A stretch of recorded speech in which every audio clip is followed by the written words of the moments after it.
الحمدللہ والصلاة والسلام علی رسول اللہ وعلی آلہ وصحبہ اجمعین اما بعد اعوذ باللہ من الشیطان الرجیم بسم اللہ الرحمن الرحیم ومن احسن قولا ممن دعا الی اللہ وعمل صالحا وقال انی من المسلمین رب اشرح لی صدری ویسر لی امری واحلل عقدۃ من لسانی یفقہوا قولی۔ میرے محترم مشائخ، میرے محترم بزرگوں اور میرے بھائیوں، السلام علیکم ورحمۃ اللہ وبرکاتہ۔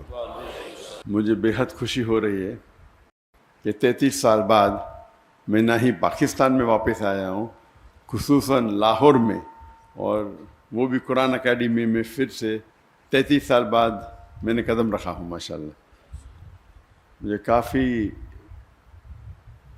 ماشاءاللہ بے حد خوشی محسوس ہو رہی ہے، لیکن ساتھ ساتھ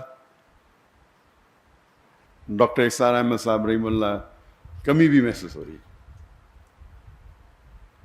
اور اکثر جب میں پاکستانیوں سے ملاقات کرتا ہوں تو وہ اکثر کہتے ہیں کہ جب ڈاکٹر اسرار احمد صاحب زندہ تھے تو ہم نے ان کی اتنی قدر نہیں کی جتنے کرنا چاہیے، لیکن ابھی جو وہ کہتے ہیں تقریر میں، ابھی ہمیں احساس ہوتا ہے۔ اور جیسے کہ آپ جانتے ہوں گے کہ میں شیخ احمد دیدہ صاحب سے متاثر ہو کے جب میڈیکل کالج میں تھا 1987 دسمبر میں ان سے ملاقات کی، اور تقریباً 3.5 سال بعد میں ڈاکٹر اسرار احمد صاحب سے ملاقات کی۔ یہ دونوں شخص تھے جو مجھے متاثر کیے، اور ان کے وجہ سے میں ڈاکٹر آف باڈی سے ڈاکٹر آف سول بنا، جسم کے ڈاکٹر سے روح کا ڈاکٹر۔ جب دیدہ صاحب سے متاثر ہوا میں، تو اس کے بعد میں اسلامک ویڈیو کیسٹس باقر جتنے باقی مقررین تھے ان کی سننے لگا، اور اکثر انگریزی میں سنتا تھا۔ واحد اردو تقریر اگر سنتا تھا تو ڈاکٹر اسرار احمد صاحب، کیونکہ مجھے شوق تھا ویڈیو کیسٹ کلیکٹ کرنے کا۔ تو جب میں امریکہ گیا تھا اور باقی دیگر ممالک، تو وہاں مجھے ڈاکٹر صاحب کی کیسٹ ملے، اور اس کے بعد اگر میں اردو میں میرے لحاظ سے ان کے علاوہ میں کسی اور کی ویڈیو کیسٹ نہیں دیکھا، میں تھوڑا چند منٹ ہو سکتا ہے۔ ڈاکٹر اسرار احمد صاحب کی اردو فصیح تھی، لیکن پھر بھی دل کو چھوتی تھی، اور میرا شوق رہا جب میں دیدہ صاحب سے متاثر ہوا، ایک شوق تھا کہ جتنے بھی علماء ہیں ان سے ملاقات کروں۔ تو شوق نے مجھے 1951 میں پاکستان لے کے آیا، اور 1991 میں قرآن اکیڈمی آیا اور ڈاکٹر اسرار احمد صاحب سے ملا۔ اور جب انہوں نے مجھے پوچھا بیٹا آپ پاکستان کیوں آئے، تو میں نے کہا کہ یہاں اسلامک ادارے ہے، آپ سے ملنے آیا اور اسلامک ادارے کو دیکھنے کے لیے آیا۔ تو انہوں نے کہا پاکستان میں ادارے تو بہت ملیں گے لیکن اسلام نہیں ملے گا۔ تقریر کے پہلے کہنا چاہتا ہوں کہ آپ جانتے ہیں کہ میری تعلیم انگریزی میں ہوئی ہے، تو اور اردو پہ مہارت نہیں ہے، تو ظاہر ہے کہ اگر اس میں کچھ غلطیاں ہوں گی تو اسے آپ نظر انداز کیجیے۔ اور خصوصاً آپ ڈاکٹر اسرار احمد صاحب رحمہ اللہ کو سنتے ہیں تو میری اردو تو ایک دم اپوزٹ، ایکسٹریم۔ تو جب یہاں ان سے ملاقات کی، گفتگو تو کئی ہوئی، لیکن سب سے جو اہم مدعا تھا، انہوں نے پوچھا کہ اور میں MBBS سے فارغ ہوا تھا اور میں انٹرنشپ کر رہا تھا۔ انٹرنشپ کرنا ضروری 1 سال کے لیے، 4.5 سال کی پڑھائی ہوتی ہے، 1 سال کا انٹرنشپ تھا۔ اس ٹائم میں پاکستان چند ہفتوں کے لیے آیا تھا۔ تو انہوں نے کہا آپ کیا کرنا چاہتے ہیں، تو میں نے کہا کہ میں سرجن بننا چاہتا ہوں، اور کیا میں دائی، دونوں ساتھ میں کروں گا، سرجن بھی بنوں گا دائی بھی کروں گا۔ تب ڈاکٹر صاحب نے کہا کہ میں نے 7 سال کوشش کی ڈاکٹر اور دائی دونوں بننے کی، لیکن میں ناکامیاب رہا۔ اگر آپ مہارت چاہتے ہیں تو دونوں میں سے ایک چننا پڑے گا۔ اور وہ ایک نصیحت تھی جو ہو سکتا ہے میری زندگی کو بدل دی. اور جب میں واپس گیا، جب میں والدین سے کہا، پہلے ارادہ تھا کہ جب میں ماسٹرز کروں گا سرجری میں تو ہفتے میں آدھا دن چھٹی ملتی ہے، 24 آپ کو ہاسپٹل میں رہنا چاہیے. جب آدھا دن چھٹی ملیں گی اس ٹائم 2 گھنٹہ میں دعوتی کام کروں گا. ہم نے ادارہ قائم کیا تھا اسلامک ریسرچ فاؤنڈیشن 1951 میں، 1991 میں. تو جو میرا تصور تھا کہ ہفتے میں 2 گھنٹہ دوں گا ادارے کے لیے، باقی ٹائم میڈیکل کے لیے. والدین نے کہا نو پرابلم. پھر میں نے کہا کہ میں روز 2 گھنٹہ دینا چاہتا ہوں. پھر میرا ارادہ بدل گیا کہ میں ابھی سرجری نہیں کروں گا. سرجری میں 24 گھنٹہ رہنے پڑتا ہے. اگر میں ریڈیولوجی کروں تو 24 گھنٹہ رہنے کی ضرورت نہیں. تو میرا ذہن تبدیل ہو گیا ریڈیولوجی. اگر میں ریڈیولوجی کروں تو 24 گھنٹہ رہنے کی ضرورت نہیں. تو میرا ذہن تبدیل ہو گیا ریڈیولوجی کروں گا، اس کے اندر 24 گھنٹہ ہاسپٹل میں رہنے کی ضرورت نہیں. اور میں نے کہا میرے والدین سے، میرے والد بھی ڈاکٹر تھے، میرا بھائی بھی ڈاکٹر تھے، ریڈیولوجی کروں گا اور پھر روز 2 گھنٹہ دعوتی کام کروں گا. والدین نے بولا نو پرابلم، جیسے آپ کی مرضی. پھر چند ہفتے اور گئے اور اس وقت ہم نے قائم کیا ایک پیتھولوجیکل سینٹر جو میں اور میرے بھائی 50% پارٹنرز ہیں، اسے قائم کیا.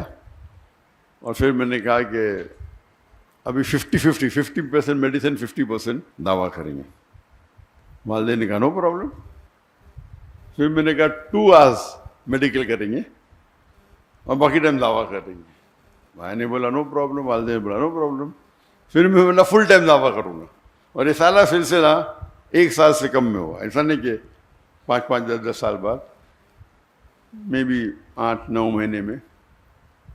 اور میرے بھائی نے کہا مجھ سے کہ آپ زندگی وقف کرو، آپ 50% پارٹنر ہیں، آپ کو آنے کی ضرورت نہیں، 50% آپ کو شیئر مل جائیں گے. میں نے کہا نہیں بھی دے چلے گا. یہ بھائی نے کہا آپ 50% مل جائیں گے. تو وہاں سے سلسلہ شروع ہوا.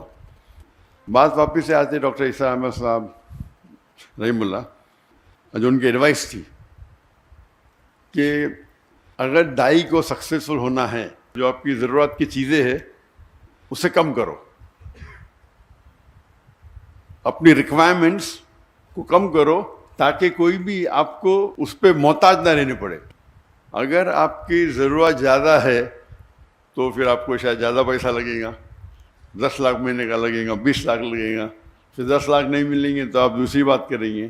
اگر آپ کو حق کی بات کرنا ہے اور اپنی زندگی وقف کرنا ہے تو اپنی ضرورت کو کم کرو یا ریکوائرمنٹس کو کم کرو. اور یہ جو نصیحت انہوں نے مجھے دی، اس کو میں نے دل میں سنبھال کے رکھا. اور آج بھی میں کہتا ہوں، جب میں نے دعوتی کام شروع کیا تو فیملی کا فل سپورٹ تھا، تو کام کرنے کی ضرورت ہی نہیں تھی. لیکن پھر بھی مجھے کئی شوق ہے، تو تقریباً میں دن میں ایوریج 14 سے 15 گھنٹہ دعوتی کام کرتا تھا. یہ میں بات کر رہا ہوں کہ میرج کے بعد. جب شادی کے پہلے میں تقریباً 9-10 گھنٹے دیتا تھا دعوتی کام میں. تو لوگ نے کہا کہ شادی کرو گے تو ٹائم کم ہو جائے گا. تو اسکول میں سیکھا تھا وین ڈائیگرام. وین ڈائیگرام مطلب ایسی چیز کرو جو 2 چیز ایک ساتھ میں ہو. تو میں نے دائیا سے شادی کی. اور اللہ کے رسول کی حدیث ہے کہ شادی کرنے کے لیے 4 چیز انسان دیکھتے ہیں. ایک ہے بیوٹی، خوبصورتی، ایک ہے دولت، تیسری ہے نوبلٹی، خاندان، اور چوتھا ہے ورچیو، دینداری. اور سب سے اہم ہے دینداری، تقوی. تو یہ کرائٹیریا لے کے میں نے ایک ایڈ کیا کہ دائی ہونا چاہیے، دینداری اور دائی. بیوٹی نو پرابلم، خالی ریپلسو نہیں ہونا چاہیے، دولت کی ضرورت نہیں، خاندان نو پرابلم. تو ایک ہی کرائٹیریا کیا دیندار ہونا چاہیے لیکن دائی ہونا چاہیے. ایک کرائٹیریا ایڈ کر دیا، کوئی لڑکی نہیں ملی 2-3 سال تک. تو میری بہن وہ انٹرویو لیتی تھی، تو ایک لڑکی کو پاس کیا، تو آپشن تھا ہی نہیں نا. تو ہم نے بمبئی سے پونا گئے.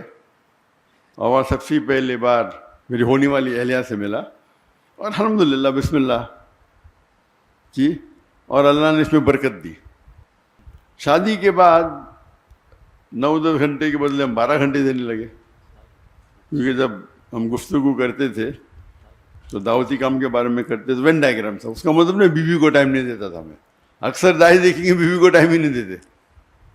تو عام لوگ جو بیوی کو ٹائم دیتے اس سے میں کئی زیادہ دیتا تھا، کئی زیادہ. اور عام لوگ جو اپنے پیشے میں کام دیتے 8 گھنٹہ 9 گھنٹہ، تو میں دیتا تھا 13-14 گھنٹے، 1.5 گنا. لوگ نے بولے بچے پیدا ہوئیں گے تو آپ کو پتہ چل جائے گا، بچے پیدا ہوئیں گے تو پھر آپ ٹائم کم دیں گے. جب بچے پیدا ہوئے، جب میری بیوی کے شادی کرنے کے بعد ہم نے شروع کی ladies wing, Islamic trust foundation کی لیڈیز ونگ، اور وہ بن گئی اس کی صدر، لیڈیز ونگ کی صدر، اور ادارے کو آگے بڑھائے.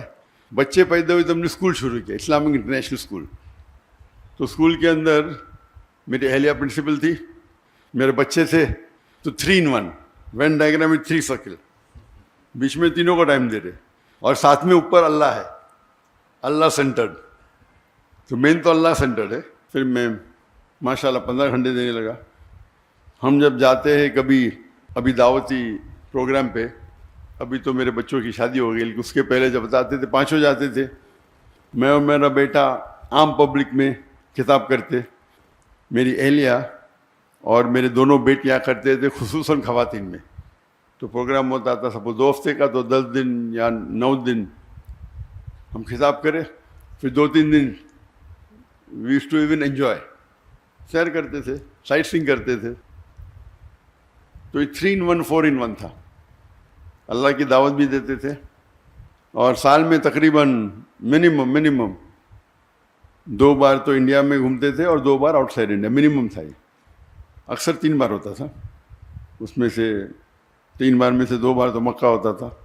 تو اگر ہم اللہ کی راہ میں نکلنا چاہتے تو ضروری ہے کیا ہے، جو آپ کا ہم سفر، آپ کا ساتھی، آپ کی اہلیہ جو آپ چنتے ہیں، اس کا نظر سیم رہا تو انشاءاللہ آپ کو مقبلیں زیادہ ملیں گی اور وہ آپ کو ساتھ دیں گی. اور اس ٹرپ میں بھی وہ ساتھ میں آنے والی تھی، لیکن کیونکہ میری بیٹی کو کچھ 1 ہفتہ پہلے، بالکل 1 ہفتہ پہلے، 1 دن کم، 15 سپٹمبر کو بیٹا ہوا، تو اسی لیے میری اور کی طبیعت ذرا خراب ہو گئی، تو میری اہلیہ رک گئی، اور وہ انشاءاللہ آج رات کو آنے والی ہے. تو ان کے بھی پروگرام ہونے والے تھے کراچی میں، لیکن اس کو پوسٹ پون کیا. جی ہاں الحمدللہ. تو کہنے کی بات ہے کہ ڈاکٹر عیسیٰ احمد صاحب رحم اللہ کہتے تھے کہ اپنی ضرورت کو کم کرو. تو آج کی تاریخ میں میں ہمیشہ کہتا ہوں کہ میری اور میری اہلیہ کا ریکوائرمنٹ صرف $500 ہے مہینے کا، بس. میں نے آپ کے اس میں تقریباً 1,30,000 ہے، کچھ ایسا ہوگا. 1 لاکھ بکس آنا ہوتا ہے، پاکستانی 1 لاکھ کم ہے. اور یہ میرے اور میری اہلیہ کے بعد وہ الگ بات ہے کہ دعوتی کام میں جب ٹریول کرتے میں خود پیسہ بھرتا ہوں، اس کے اندر خرچے اور ہوتے ہیں، لیکن خصوصاً پرسنل لائف کے لیے $500 کافی ہے. اللہ نے نوازا کہ میں تجارت کرنے لگا. مہینے میں تقریباً 2 یا 3 دن مطلب ایوری آلٹرنیٹ 1 گھنٹہ 2 گھنٹہ. بزنس کرنا بھی ماشاء اللہ کے رسول کی سنت ہے، اور اللہ نے بہت نوازا. فیملی کی طرف سے سپورٹ تھا. میں نے میرے والدہ سے 15 لاکھ روپے لی پاکستانی، اس ٹائم 1:1.5 تھا، تو ہو سکتا ہے 20 لاکھ 22 لاکھ پاکستانی روپے اس ٹائم لی، اور 8 مہینے میں واپس کر دی. پہلے مہینے میں ماشاء اللہ 250% پروفٹ. پھر اس طریقے سے اللہ نے نوازا، کئی بزنسز کیے اور بزنس بڑھتے ہی گئے. لیکن میرا اصول تھا کہ میں وقت نہیں دوں گا، اپنا ذہن لگاؤں گا، سیٹ اپ کروں گا اور پھر اس کے حوالے کروں گا. اور یہ حوالے کرنے کی وجہ سے کئی لوگ نے مجھے دھوکہ بھی دیا.